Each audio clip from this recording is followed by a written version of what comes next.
It is Sunday, November 21st, and we are so happy to welcome State Representative Bob Morgan to Makom, Solel, Lakeside.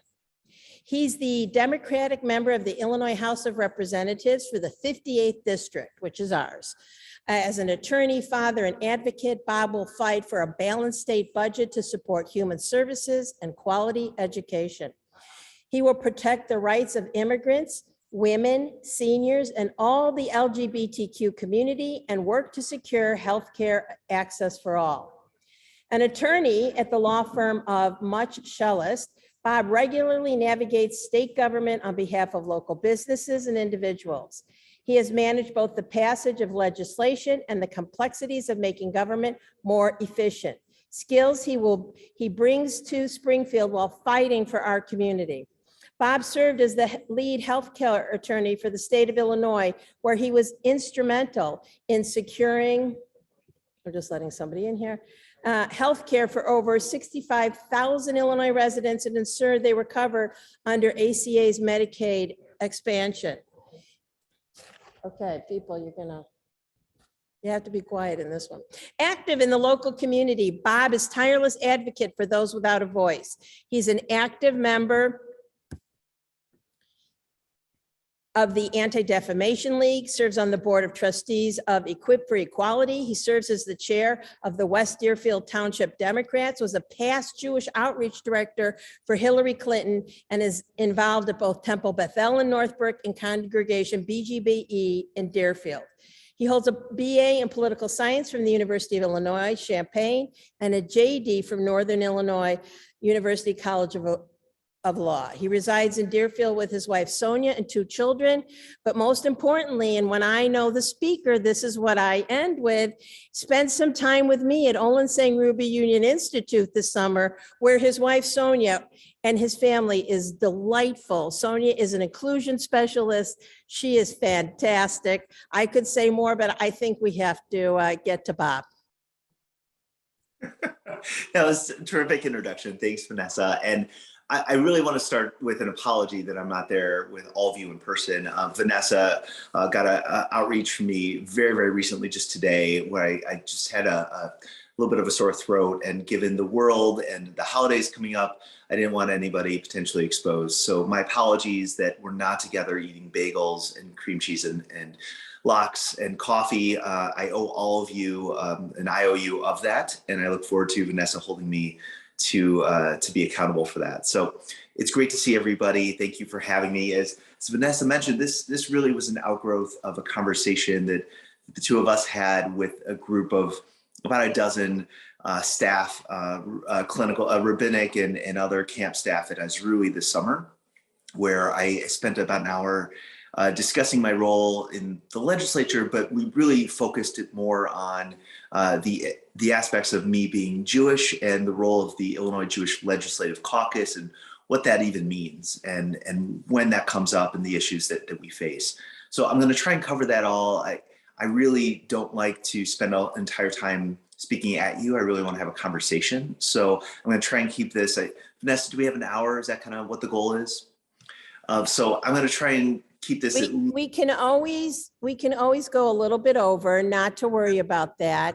And full transparency, the minute Bob, well, I let him speak a little bit up at camp and I was like, I have to bring him back to Lakeside. It's just a fascinating talk and I can't wait to hear it again. Thanks, Vanessa. And thank you again for joining us this morning. I'll try and keep it interesting, but again, what I find most interesting is when we can have a conversation and I can answer some of your questions. So we'll definitely have time for that. Again, Bob Morgan, I'm the state representative for the 58th District. This is my 3rd year as a state representative. I'm in the middle of my 2nd term, but I'll back up a little bit before I get to the legislature. So I live in Deerfield, as Vanessa said, with my wife Sonia and 2 little crazy children, 6-year-old and 4-year-old, Ari and Amira. And I grew up in the south suburbs. So my frame of reference of the Jewish community began in the far southern suburbs of Chicago, Richton Park. If anyone knows it, chances are you don't. It's about 10 minutes south of Holman Flossmoor, which many people do know. So it's the southern border of Cook County. my parents were both Chicago public school teachers on the south side of Chicago, and they were grandfathered in. They didn't even live in the city. They were predated the point where you had to live in Chicago to work in Chicago. But we moved to the south suburbs because they taught on the south side. And I was one of 2 Jews in my high school. So it was a very, very small Jewish community. Homewood Flossmoor conversely had a pretty decent Jewish population. And I did not grow up with that. And so I was part of a shul, conservative synagogue. It no longer exists. It was Congregation Am Echad, which eventually became combined with Temple B'nai Yehuda, which, as Vanessa knows, Rabbi Dreyfus became the rabbi of that synagogue. Which Ellen Dreyfus. Ellen, right? Her daughter Lena, forgive me. So growing up in the south suburbs, my Jewish identity and my understanding of the issues facing the Jewish community were drawn by those experiences. So I was, again, one of 2 Jews in my high school, and I experienced firsthand a couple anti-Semitic incidents, a couple hate crimes. I was jumped by a group of students who were being inducted into a gang. They specifically targeted me because their assignment was to beat up the Jewish kid. That was in high school. And then also I had a sweatshirt that was stolen. I was on the baseball team. One of my sweatshirts was stolen by a teammate of mine. He put swastikas all over the sweatshirt with red electrical tape and then passed it around the school the next day, telling kids that this is the Jews' sweatshirt. So those were really defining moments for me that I suppose anyone would react differently based on their own just personality. But for me, that really motivated me to double down and be more invested, more committed to my faith, my Jewish culture, and be much more outspoken and publicly committed to that. So had I not had those experiences, it really did shape the person I am today. So that really led me to get more involved, particularly in civil rights activities. The Anti-Defamation League was very active in helping me and my family during that time. And I've always been really indebted to them. And it's not a unique experience. I think we all know firsthand, or we know somebody at most one person removed who's experienced anti-Semitism. So I had those experiences very early on, which again, I credit with a really strong commitment to Judaism and helping those, whether they're Jewish or any other faith or race or religion or national origin or sexual orientation, those that are being discriminated against. It's just always been a big passion of mine. Went to the University of Illinois, where I was very active in the Jewish organizations, first president of Hillel. So I was a Hillel nerd and was active there for a few years.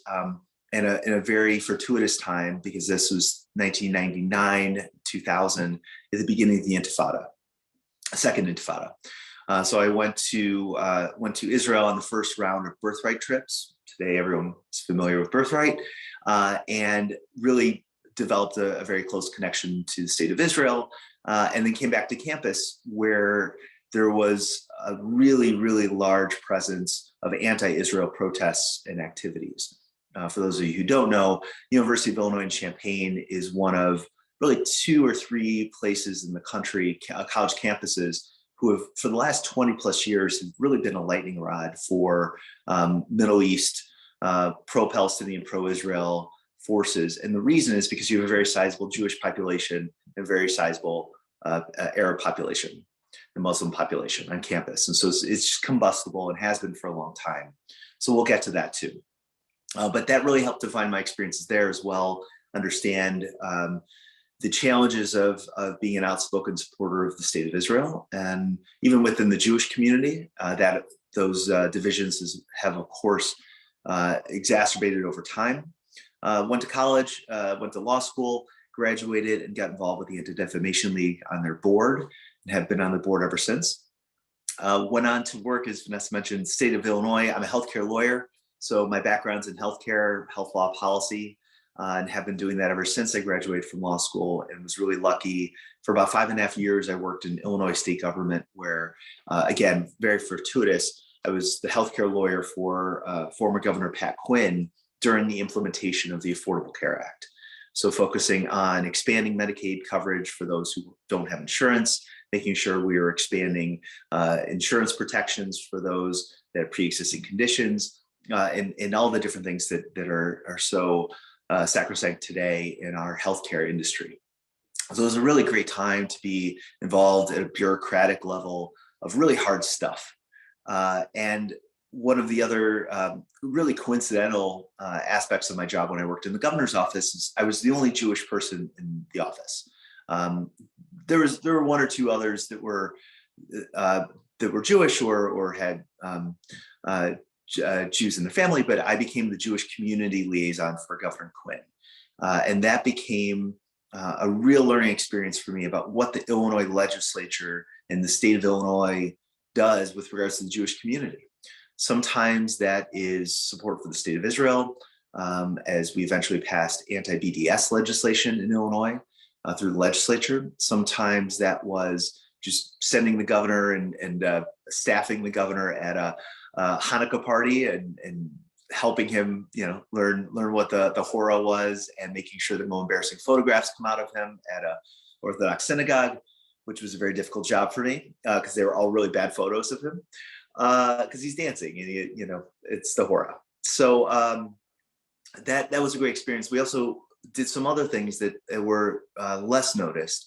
We changed state law so that insurance companies, Illinois insurance companies in most states have this, where an insurance company has to kind of have a reserve, where their reserve is invested in treasury bonds. It's meant to be kind of a safety valve in case they lose all their money, that they have some money left over to pay out their claims. Illinois law required them to be invested in US treasury bonds, and we changed the law to include Israel bonds for that investment, in which a number of insurance companies have invested in Israel bonds. So little things like that, but can really support some of the big picture goals that we all share. Left state government in 2015, went on to private practice. I worked at Much Shellist, many of you know, and then for the last 3 years, I've worked at a different law firm based out of Ohio called Benish Friedlander, which also has a Chicago office. But all the while being a healthcare attorney, active in politics, helping Congressman Schneider in 2012 and 14, helping the Clinton campaign in 2016 and other state races. And then Donald Trump was elected. Separate from how anyone might feel about that, the Trump travel ban that went into effect in January of 2017 was the specific instigator for me to run for office. I was coincidentally getting off a plane at O'Hare Airport when the first travel ban went into effect that first night. You all saw the video of thousands of protesters outside opposing that at O'Hare. But I was getting off a plane and got a frantic text message from a friend of mine that was organizing immigration lawyers to help fight it at O'Hare. So I took my luggage with me from Terminal 3 over to Terminal 5, stowed my luggage behind the fry machine at the McDonald's in Terminal 5, and spent the next 8 or 9 hours working with a group of 120 immigration lawyers to secure the release of 60 individuals, many of whom were dual US citizens, who were being detained without a lawyer, access to a phone, access to food, or water, or a bathroom, including a 2-year-old and an 18-month-old. It was a very moving moment for me. We knew this had happened; it was going to happen the day or two before then. I remember reflecting the day before with my wife about how upsetting it was to see this change in immigration policy. As many of you can relate, my family, nation of immigrants, but my great-grandparents were killed in the Holocaust because of immigration. They had closed the border. My grandfather was unable to sponsor them and get them over in time, and they were killed in a concentration camp. And that had always been a real defining moment and defining aspect of my family history. And then to see our country going through similar things again. So the next day, after, as you may recall, there was a federal judge in the state of Washington who put an injunction to end the detentions. People were released. And the next day, my wife and I spoke, and she said, "You have to do something about this." And I said, "Well, let's talk about that." She was at the time 5 months pregnant, and it was a question of, well, what we do will impact her and impact our family. And ultimately, after really considering the impact on us and what we were trying to achieve and things we want to effectuate, decided to run for office and was elected in November of 2018. So, okay, about 15 minutes in, I'm going to wrap it up pretty quickly here with a couple other points about what my experience has been like in the legislature. Aside from all the big stuff that you've read about, a world-leading clean energy bill, reproductive health protections amongst an island in the Midwest, passing the largest capital program to repair our roads and bridges and schools that's ever passed in the state of Illinois, passing a balanced budget for the last 3 years, which it's silly to pat myself on the back for that, but given our history of 30, 40 years of imbalanced budgets, it's a very good start of getting some fiscal order back. Criminal justice reform to protect communities that need it, expanding gaming, legalizing cannabis. It goes on and on and on. But what I think will be most interesting to all of you will be the role of the Illinois Jewish Legislative Caucus. And other than Vanessa and maybe I think Tracy Katz-Mall is on here and maybe Todd Ketzler has heard me talk about it, but most of you probably had no idea there was such a thing. So it is an informal ragtag group of about 15 of us between the House and the Senate. Half or so are self-identifying as Jews. The others represent Jewish community. And that group has always been informal. There's never been, a real reason to have a formality behind it because it's so sporadic when the issues come up. But unfortunately, since I've been in the legislature, it's been fairly frequent and increasing frequency in how often we have to step up as a Jewish caucus. Everything from elected officials and candidates using the Holocaust and Nazi imagery to make their point, comparing people to Hitler. The January 6th insurrection unfortunately involved a member of the Illinois congressional delegation. And without going into too many details, used a Hitler quote, literally a Hitler quote, to make her point of attacking Democrats. And the lessons learned there from the Jewish community, historically, the Jewish civil rights and anti-discrimination organizations and the Federation, the goal is usually to make a teaching moment out of it. And unfortunately, in my experience in the last few years, we are beyond that. And there are times for teaching moments, and then there are times where you have to speak out very loudly and clearly that things have crossed the line and comments and actions are beyond the pale and cannot be tolerated. So I filed a resolution against one of my colleagues in the House of Representatives, Chris Miller, who participated in the January 6th insurrection, who had a pro-militia, anti-government group with a bumper sticker on his car, was calling Democrats terrorists, and participating again in the January 6th rallies. And we censured him. That led to some threats against me and against our community. But again, it was the right thing to do. And if we've learned nothing in our community, it's when people tell you who they are, you believe them. And we have to speak up against that. The Jewish Caucus has been involved in other issues that are, I would argue, much more pleasant. We collectively fight for financial support for human services agencies, particularly those affiliated with the Jewish Federation and others supporting the Jewish community. That's something that we unite around. We are currently proposing, fast forwarding to this next budget year, one thing that we'll be doing, we're trying to get some dedicated funding for security for cultural institutions. Again, it's not just synagogues, that's churches. There was a museum in the state of Illinois who called me because they were getting threats of violence and they had no money to support security, let alone a security camera. And so trying to get them some funding for their own protections as well. And that was a non-Jewish institution. BDS, again, we saw Ben and Jerry's issue came up this summer. Vanessa and I were talking about that when we were at Esrui. That was very, very recent and raw.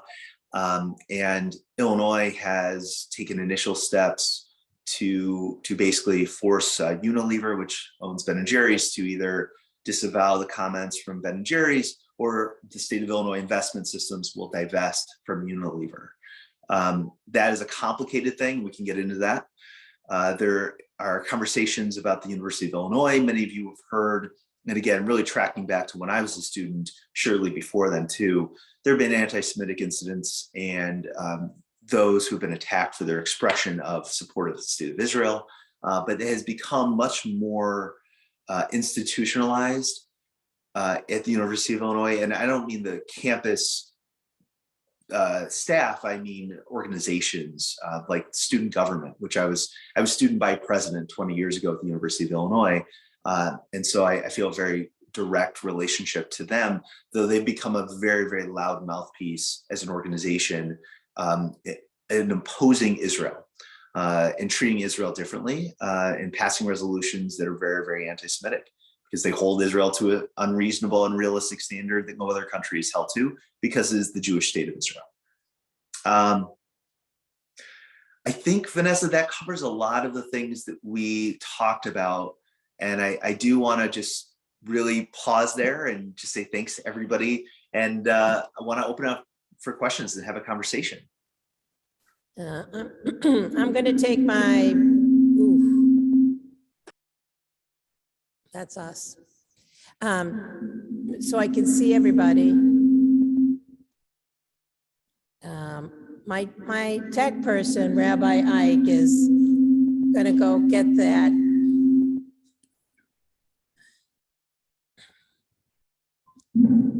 Okay. I'd also like you to talk a little bit, as you did this summer camp, of how your Jewish values, Bob, affect the decisions that you're able to make. Sure. The experiences that I've had as a member of the Jewish community certainly impact a lot of the decisions that I make. I think, Vanessa, we talked a little bit about criminal justice reform, probably a few other topics. The Jewish community has this retrospective view of history that we have been through a lot. And so we understand what it's like to be a marginalized community. And I try and really incorporate that into the votes I make, the bills that I support or oppose and try to improve. And one of the big fights in January of this year was over criminal justice reform. And that's a fight that continues. And one of the things that you're hearing a lot about, reading a lot about, is crime. Sometimes that's crime in context of carjacking. Sometimes that's crime in context of shootings and deaths. Sometimes that's crime with respect to the actions that we've taken in the state of Illinois with regards to changing our law enforcement system so that it's more social work and community-based focused, as opposed to law enforcement force and use of force and militaristic perspective. And so that discussion, of course, really dovetailed from the George Floyd killing last summer. We passed a bill that was very, very, very difficult for a lot of different reasons. And we passed it with a lot of rancor and a lot of consequence for those who supported it and those who opposed it politically. One of the conversation topics was use of force. It was also qualified immunity around law enforcement when they act reasonably or within the context of their job. And as coming from the Jewish community, I always approach these issues of thinking about the community that's being impacted. The truth is, in the north suburbs, our concerns about crime are property-based, generally speaking. They're not health and physical and life-based. And what I mean by that is we generally don't have shootings here, generally in the north suburbs. We generally don't have violent crime. We have property crime. We are very, very fortunate. Doesn't mean property crime is good or that we should feel comfortable about property crime or that we shouldn't address property crime, but it is very, very different when we start talking about the loss of life, the hands of law enforcement. And we have to recognize the distinction between those two. And when I was considering voting for or against that bill, that was the lens that I approached it. What is the community that is being impacted by violence within their community and violence as a result of the ways in which we're empowering law enforcement? So we spent a lot of time talking about training of law enforcement, of accountability of law enforcement, of police cameras that law enforcement wear, of making sure they have the right equipment that's actually going to de-escalate a situation, as opposed to literally giving local police departments tanks to drive around in. It really is a question fundamentally of what are we trying to do? What are we trying to achieve? And that was and will continue to be a real flashpoint in our community. You're going to hear people next year using crime as a political hammer. They're going to talk to you about fear and safety and those who protected you and those who didn't. And they're going to use that as a political weapon. And it's, generally speaking, historically, it's very successful. And so you're going to hear about that. You already have started to see it, but you will see a lot more next year. And it's important to remember the context of what our community needs and what other communities need. So that was one bill that we spent a lot of time talking about. I spent a lot of time and continue to spend a lot of time working with our chiefs of police here to talk about what their needs are. And one of the responses that I've received since supporting the criminal justice reform bill was, paraphrasing, is that I'm the enemy, me specifically as a legislator. And I think that is probably not altogether different from any other industry we're talking about, in the sense that there's us and there's them. We very, very, very much, whether it's teachers, nurses, police officers, small business owners, everyone feels under attack right now. Everyone feels as though they're underappreciated, underpaid, under attack by government and the community, and not supported by the community. So we're in a really raw place.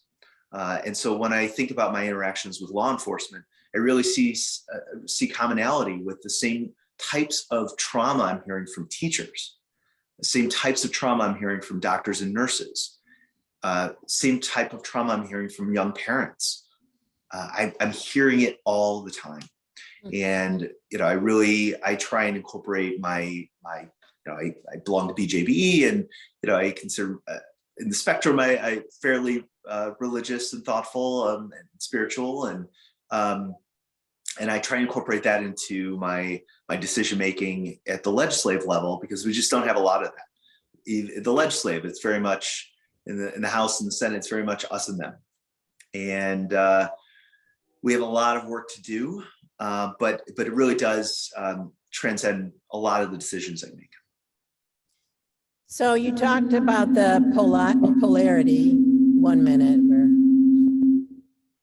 You talked about the polarity, and this is from Floyd Keene. Given where our country is right now, what is your view of the future? Your hopeful view and your realistic view? Oh, that's a great question. I'm a very hopeful person, for those of you who know me. Optimistic. I wouldn't say idealistic, but I would say optimistic. There are things that we are doing as a society that will help a lot of people. When we expand access to healthcare, that expands access to healthcare for Democrats and Republicans and people who don't vote. When we improve funding and equity in funding for education, that helps white people and Black people and brown people and poor people and rich people. So I think that there are things that we're doing that are moving us in the right direction. The energy and the environment, the air we breathe, doesn't care what our political persuasion we are. Our children will have to breathe that air regardless of their politics. So I think we're taking good steps moving forward and have at the state level to protect everyone regardless of their backgrounds and their views. So I'm optimistic about that. I think that we have in the state of Illinois just tremendous institutional strength. And don't take my word for it. Just look at how our state unemployment and economy is doing. Doesn't mean that we aren't struggling in different ways. Doesn't mean that it's not hard and hard in ways that it's never been. But we are caring for those who need it most. And we are digging ourselves out of this pandemic. We're moving into what's called an endemic. New word for all of you, endicity. Endicity is derivative from endemic. It's basically the end of mitigations, the end of the pandemic. You're going to hear endicity, masking, all that stuff, right? Testing. So all that is us working as a unified state, regardless of who we are and what we're trying to achieve. The really big concern, of course, is the division where we really have two different societies. We have a complete bubble that we're getting our own information from, and it's reinforced night and day in every single way. It's reinforced in social media, obviously. I don't have to tell anybody here about Facebook. It's reinforced in us self-selecting and moving within communities that share our values and views and leaving those that don't. It's reinforced in our workplace. It's just reinforced over and over and over. And that, unfortunately, is showing itself pretty plainly, I think, with everything from vaccine misinformation to, the information that we're receiving, the Kyle Rittenhouse trial and result. If you really look at what narratives are out there, it is just two totally different worlds.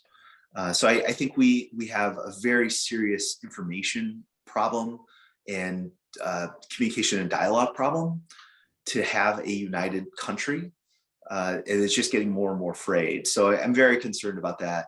One of the things I think is really a core root problem of all of that is trust in government, trust in institutions. One of the reasons I ran really was because I saw that people just didn't trust government, specifically Illinois government. And I thought that running for state rep and following through on the commitments I was making to the community and showing them that I was doing what I was saying I was going to do over time will help rebuild that trust and confidence in government. But it's kind of up against a tidal wave of nonstop information being put out about reasons to distrust government at all levels. And that's a very, very powerful force. So that's the optimism and the realism. All right, we appreciate that. Thank you. This is from Mark Broutman. How is the American Rescue Plan funds being used by the state? And I'll say, for me, I think you're going to have to talk about the American Rescue Plan to begin with. Sure. There are a couple different tremendous, massive bills that the federal government have passed over the last couple of years. The American Rescue Plan, in particular, ARPA, provided roughly $8.5 billion to the state of Illinois, an additional, I think it was a couple billion, I think, to the city of Chicago directly, and the county. And schools are getting some direct funding, hospitals are getting some direct funding, but basically the state of Illinois got about $8.5 billion. To give you some scale, some sense of scale, Illinois state budget is about $42 billion every year. So our total budget for everything we do and the money coming in, the money we spend is about $42 billion. So to get an extra $8.5 billion is a huge, huge benefit to the state of Illinois. We did not use wisely, we did not use all or even most of that in our first year. We used, I believe, roughly around $2 billion of that in our first budget. And most of that is going towards COVID-related expenses. So the good news is we're planning to stretch this out about 3.5 years to 4 years. And the reason is pretty obvious, I think. It's just we have tough budget situations. We have a very tight fiscal situation. We're trying to avoid raising taxes. We're trying to reduce property taxes. We're trying to fund human services and healthcare the way we need to. And we're trying to keep the government largely status quo to provide the services that we need. And one of the best ways to do that and still pay our pension debt, we can get into that too. One of the best ways to do that now is to use the ARPA funds as long as we can to really stretch that out over out years so that if next year or the year after is a difficult budget year, we don't have to raise taxes or cut the budget that ends up hurting people. So we're using it pretty responsibly. A lot of the money is going towards schools and healthcare institutions. We use some of that money to increase healthcare provider funds. So for the first time in a very, very long time, we increased our hourly wage for a direct service personnel. So those who are assisting adults with disabilities and seniors. So that was very, very desperately needed. Also using some of that money for homelessness and food insecurity. So generally speaking, we're using that money and putting it in the places where people need it most. Okay. I'm going to turn around here. Does anyone here have a question? I do. Ross. You took on the healthcare policy side, can you talk about the Medicaid program and where you see maybe expanding the services? Other states are trying to provide housing and address the social determinants of health. Can you talk about where your view and where the state's headed on that issue with Medicaid? Sure. I think that part of the question is what can we do with our Medicaid program that's going to help people and be more efficient, right? So we spend a tremendous amount of our annual budget on Medicaid. Most states do. But the issue is we could always be more efficient and help more people. Some of that is not necessarily cutting state services or even moving around the state services, but because it's Medicaid, you get a federal match. So depending on what you're doing, usually the government will match 50% of your costs. So if you expand a program to cover a certain segment of the population that's not already covered, usually depending on what it is and how you do it, the federal government will match 50% of that. Sometimes they match a little bit more. So one of the things we've done over the last couple of years is really improve our maximization of federal dollars with Medicaid. So we're leveraging our federal match. We really were always pretty poor at that. There are a variety of reasons why, but we never really managed that very, very well. Part of the reason is because you need to put some of your own money up to do it at the state level. And we just never really invested in that. So we have done that over the last couple of years to expand our coverage of services under Medicaid. Housing is a really, really hard issue and complicated, depending on the population you're serving, depending on the area that you're in, depending on the resources that you're putting into it. It's complicated, but we have a huge shortage of housing, particularly for behavioral health and those that are leaving behavioral health centers, but also just long-term general physical health issues. So housing is a very, very big challenge for the state, and our Medicaid system has never really put a lot of emphasis in that. We've started to shift that over the last couple of years, again, leveraging federal dollars to increase our resources for housing and homelessness. And that has begun. You see some press releases about it, and that's really leveraging, again, federal dollars for IDA and other homelessness resources and housing resources. We have just the healthcare issue. It's almost too big to wrap your arms around. You know, the way that we have a death gap from one zip code to another less than 2 miles away, just because of their zip code and because of where they live and their proximity to violence and lack of access to healthcare and health system. It is dramatic, particularly in our really highly populated urban areas. But it's not just limited there. We have issues up here. In particular, behavioral health beds and access to mental health and behavioral health care. The huge shortage. Just we're talking like 10% of what we really need. And in order to really start to address that, it's going to take very, very significant resources and diversion over a long period of time. So part of that is staff. Part of that is literal beds for places for people to go. Part of that's funding. There are a number of committees and bills that are working on that. But you know, Rasa, it's an excellent question. It's just it took us decades of inattention to that issue that it's going to take us a long time to really start to chip away at it. Okay. Oh, and one other thing I didn't cover, Vanessa, sorry. One of the things that we did, which was a really strong bill that we passed in January as well, was a healthcare omnibus bill. It was really focused on equity in healthcare, really to really reinvest and invest for the first time, rather, in community health workers and a variety of other pockets of the state which just don't have access to any level of healthcare, and really shifting state resources through Medicaid there. So we are taking big steps, but it's going to take some time. Here's a question that I wanted to ask. The governor's mandates have improved COVID vaccination rates for teachers and healthcare workers. Are more mandates likely? Eventually, when there is full authorization for all ages, will we see student mandates added to the current student vaccination requirements? Great question. I don't know. I don't think we're going to end up with mandates in schools. I think if anything, it will be, you can continue to test, or I suppose if you think of the mandate as you either get tested or you get vaccinated, in that sense, I think that is where the country is going, where you can choose. There will always be those who oppose doing anything, and that's fine. We have people who, for legitimate reasons, religious reasons right now, have can opt out of different vaccinations, right? So we have a religious exemption that will continue to exist. That's also under federal law.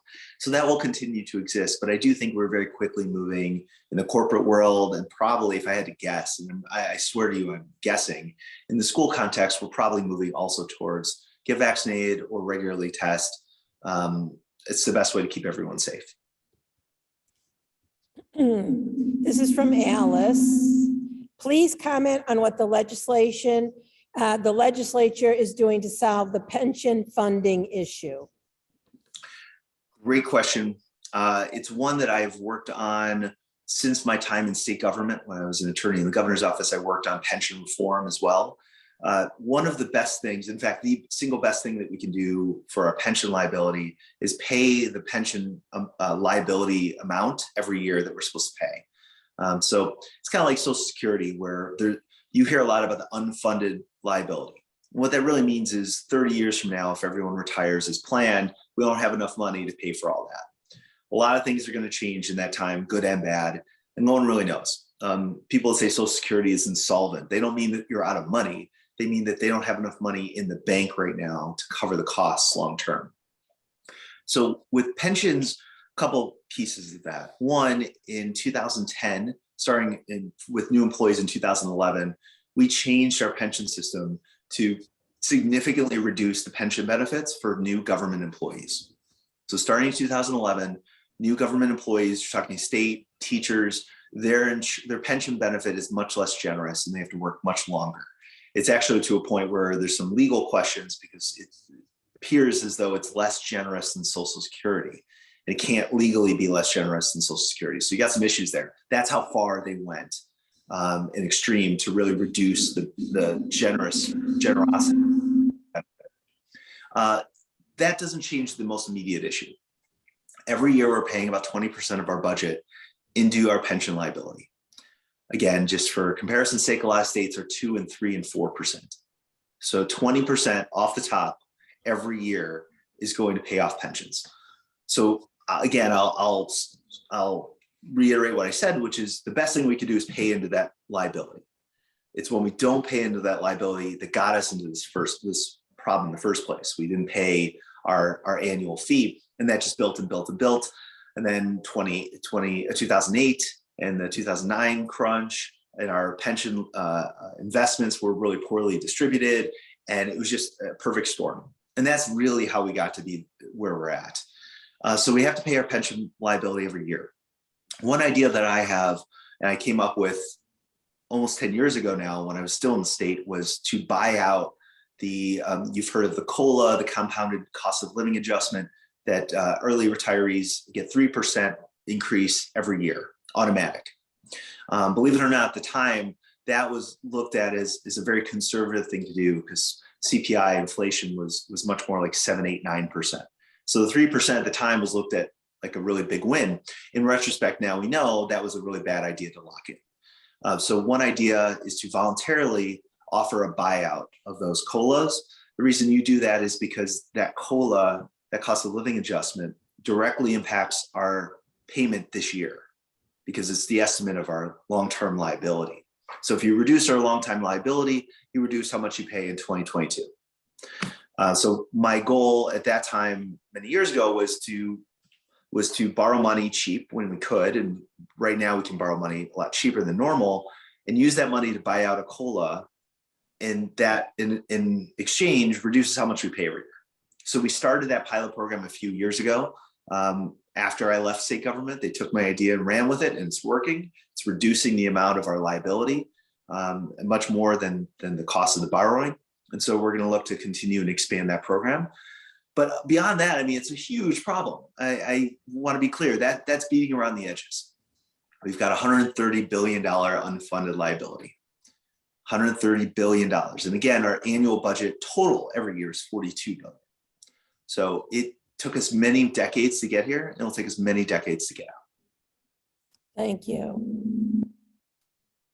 Do you envision a day when there will be Medicare coverage for all Americans 10, 20, 30 years from now? I would like to think so. I'll put my optimist hat on. I don't see, there's no legitimate reason why not. How about that? I would argue there's no policy out there that suggests we should not do it. The reason people don't want to do it is because they might just instinctively say, well, it's big government, or they think that government can't be efficient. Medicare is one of the most efficient healthcare systems in the world. So it's just not true. So can we do it? Absolutely. Will we do it? I hope so. It's hard for me politically and legislatively to see beyond a year from now, let alone, many years. But I think that the urgency of this will only grow as we have a combination of healthcare costs continue to skyrocket, and then the realization that our system is just really inefficient with the insurance systems that we have, with our managed care systems, with our insurers, the billions and billions of profit into third-party intermediaries. It's just very inefficient compared to almost any other industrialized country. So again, I think if we're having an intellectually honest conversation, of course we should do that. I hope that we get there, but I'm not sure if we will. Okay.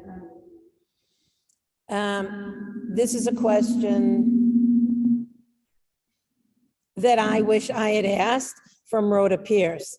If Roe versus Wade is overturned, can you talk about how women in Illinois will still be protected? Yeah, thanks, Rhoda.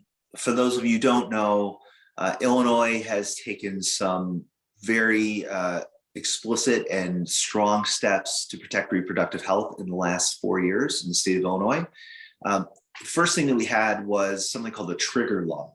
Many states have this, that there was a law in the books from Roe v. Wade that said, if Roe is overturned, if abortion becomes illegal in Illinois. It was like that. It was a trigger law, literally. Just the Supreme Court knocks down Roe, it goes away at the state. We've removed that. So from that standpoint, that was, as I sit here today, the most significant step that Illinois could take for reproductive health. We also changed a variety of state laws to make sure that reproductive rights and healthcare and access to reproductive rights will continue, regardless of what happens to Roe.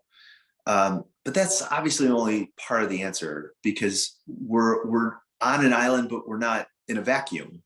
So our healthcare system and our access to reproductive rights is impacted by our neighbors around us.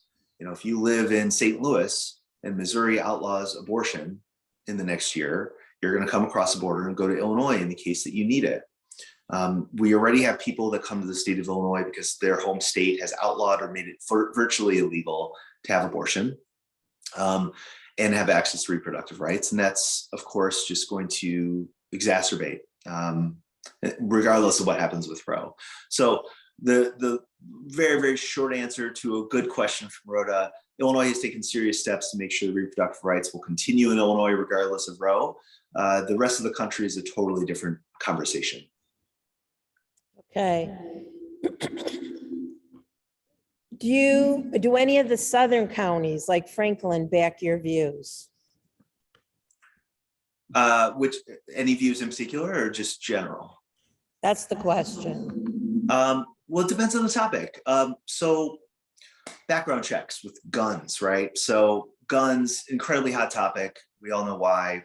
Gun safety legislation is very controversial. Background checks are supported strongly by majorities, even in Southern Illinois. Issues such as masking, I have majority support in Southern Illinois.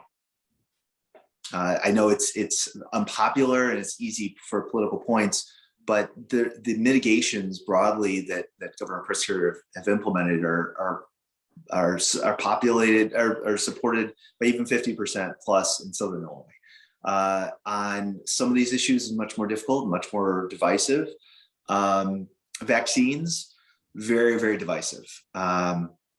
We have a prison in the state of Illinois with less than 30% vaccination for their staff. We have a, how do I put this? We have a law enforcement agency very close by that also has less than 30% vaccination that matters to us. So there's a lot of division. Education, there's a total disconnect in the sense that right now there's a movement of parents' choice. And then the question, well, parents' choice to do what?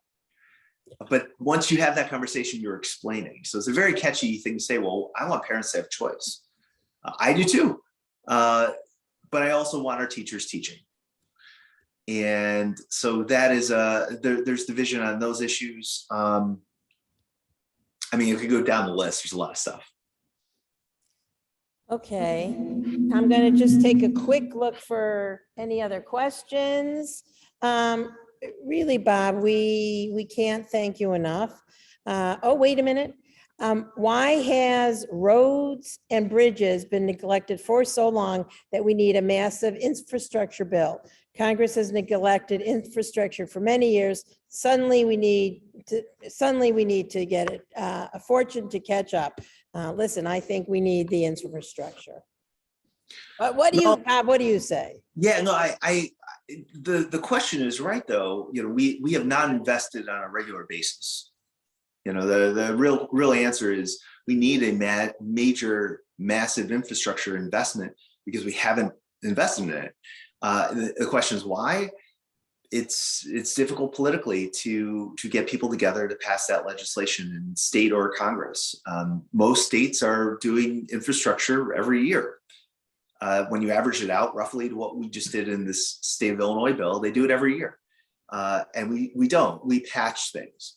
When I went to University of Illinois my first year, I was in engineering. I was going to become a civil engineer, but it turns out I was very bad at math and science. So it wasn't meant to be. But one of the things you learn in engineering is just how you get what you pay for with regards to concrete and composite infrastructure. And if you go with the cheapest concrete mixture, it doesn't last as long. And there's a lot of different ways to make concrete and roads and bridges that last for 60, 70, 80 years. But we have not done that because it's more expensive. So when you look at government as the problem, as constantly inefficient, as not wanting to invest in those things, that's what happens. Okay, we have the perfect last question. What should we be doing now to get ready for the primary and general elections in 2022? Well, for starters, I think the most important thing that I'm trying to urge everyone is to not look at your neighbor or someone else as the other and the enemy. It's really important that we take a deep breath. We've been through a lot. We've been through a lot in the last 2 years. Each one of you have been through a lot. You went through something with yourself or your family member and their health care. You are caring for a loved one, you're caring for a child. We've all been through a lot the last year. So I think it's really, really important while we can, before we actually start primaries, take a deep breath. But then remember that the best way to affect the future, is to get involved and fight for those values and the issues that matter most to you. Maybe there's an opinion I expressed here today that you disagree with or agree with. Get involved. Get involved at the local level. I would argue is the most important. The governor's race will take care of itself, and US Senate and congressional races, they'll take care of themselves. Get involved at the local level, because sometimes and increasingly, the ultra minority voice is the loudest voice, and it's not representative of our community. So get involved. If you have questions, reach out to me. Anything that I can do to help, reach out to me, reach out to Vanessa, but get involved, because it's the only way you're going to effectuate that change. Bob, we can't thank you enough. In the chat, I put Bob's website. If you can't find it, you can find me. And I feel very good that you're my state representative and you represent my feelings, and it's just a breath of fresh air. And we usually, and there's your email. Yeah, Even and better. that email goes straight to me. So if you have any questions, if I could ever help, just let me know. Sorry, Vanessa. That's okay. I love that you gave everyone your email. And, we usually say next year in Jerusalem or next year, whatever, but next year in person, Bob. And a refuah shlema, we hope you're feeling strong. And thank you to everybody this morning. Really great session. And it's great to see everyone. Bob, especially great to see you. Love to your family. Thanks so much, Vanessa. Thank you, everyone. I owe you lox and bagels next year. Bye, everyone.